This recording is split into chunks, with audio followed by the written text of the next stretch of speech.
Number 67, we are reviewing this pattern, our dotted quarter note and our eighth note. We reviewed that back in 43 and 44 for London Bridge, our da and 3.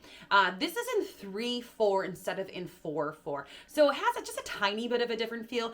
Da and 3, da, da and 3, da, da and 3, da, da and 3, da. Let's try that with the bow a few times. Let's do it on the open D string.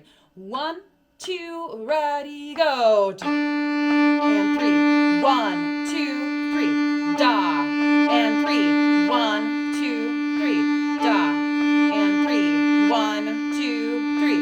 Da and 3. 1, 2, 3. Good.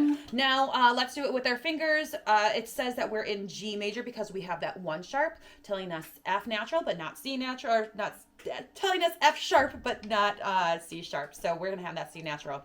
Low 2 on that A. G, G, G, A, B, B, B, C natural, and then we're just going back down the scale.